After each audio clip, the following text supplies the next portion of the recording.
この国に明日があるとは限らぬぞ。我らが争わぬ道はないのでしょうか。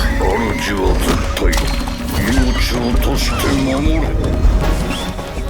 Summer 2026 is shaping up to be one of the most stacked seasons we have seen in a while.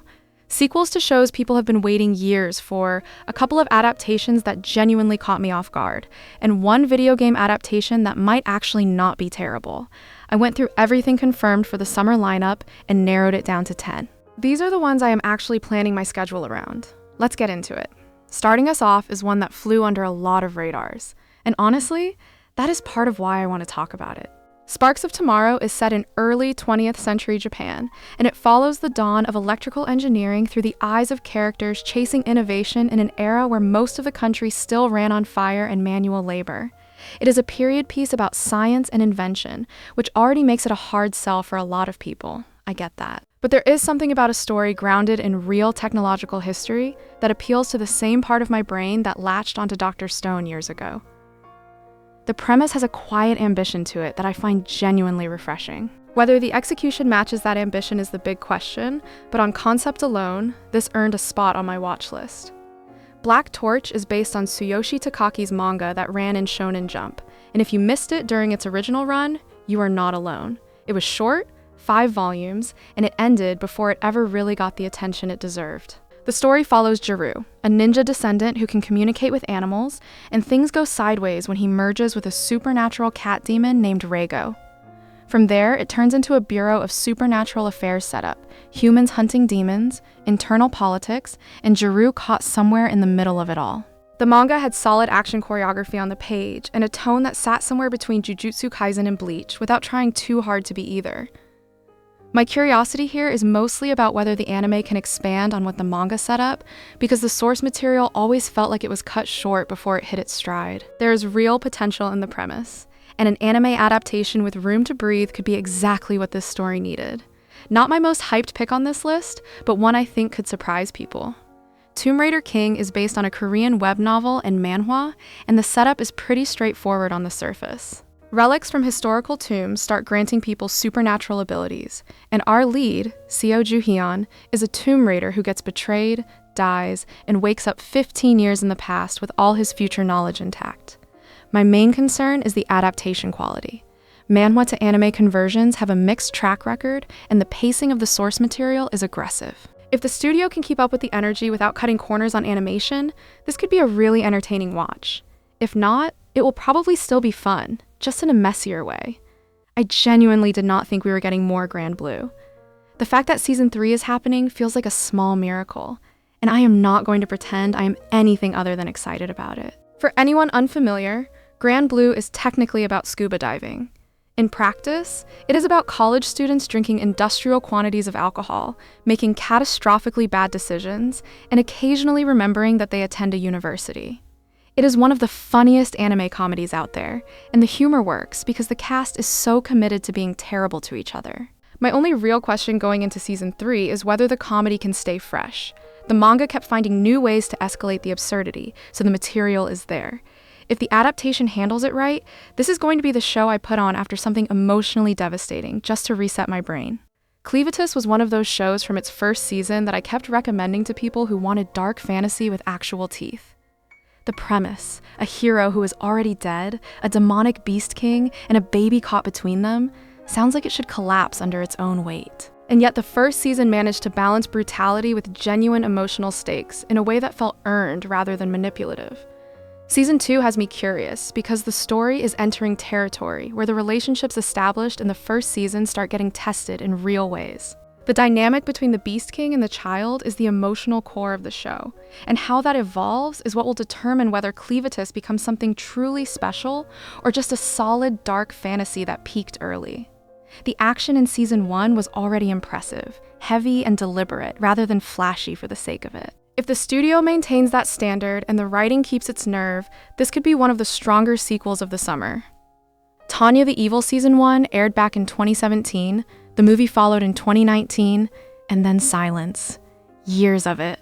So the fact that Season 2 is finally arriving this summer feels almost surreal. For those who need a refresher, The show follows a ruthless salaryman reincarnated as a young girl in a world resembling early 20th century Europe, locked in a magical Great War, all because a petty god decided to teach them a lesson about faith. The movie left things at a point where the political and military stakes were escalating significantly, and Season 2 should be picking up right in that tension. My biggest hope is that the studio keeps the same energy that made the first season feel so distinct.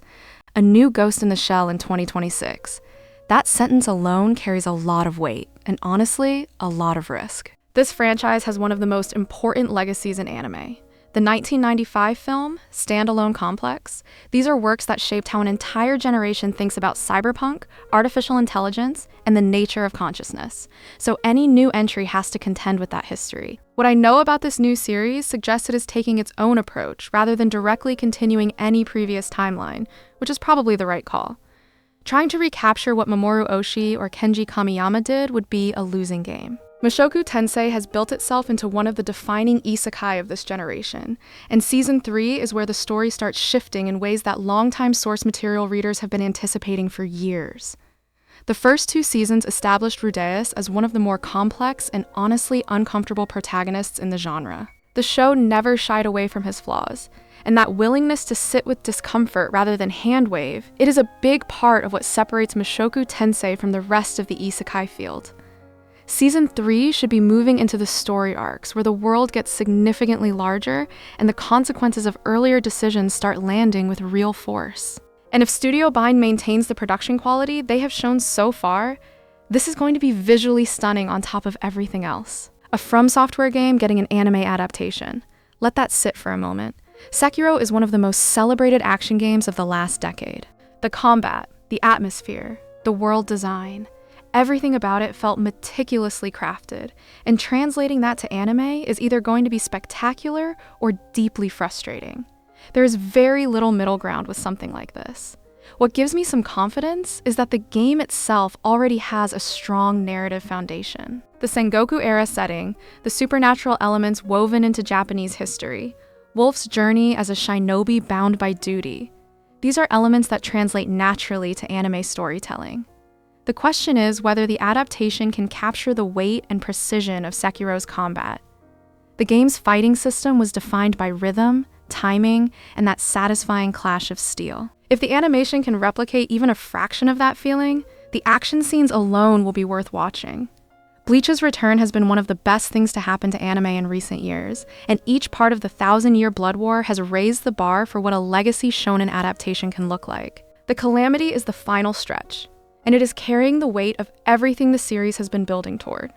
The source material from this point forward contains some of the most significant moments in Bleach's entire run. Character resolutions that fans have waited over a decade for reveals that recontextualize major parts of the story, and battles that push the power scaling to its absolute limit. Studio Pierrot has been delivering consistently throughout this adaptation, and the animation quality in the previous parts was genuinely remarkable. If they maintain that standard for the finale, this is going to be an event in every sense of the word. Summer 2026 has a lot of strong contenders, but Bleach is the one carrying the most emotional weight, the most history, and the most pressure to deliver. And based on everything we have seen so far, I trust it to do exactly that. That is my 10 for summer 2026. A lineup like this does not come around often, and I genuinely think this might be one of the strongest single seasons we have had in years. If I missed something you are excited about, let me know in the comments. I read through them, and I am always looking for picks that slipped past me. If you are new here, consider subscribing. I will be covering these shows as they air, and I would rather have you along for that than not. Until next time.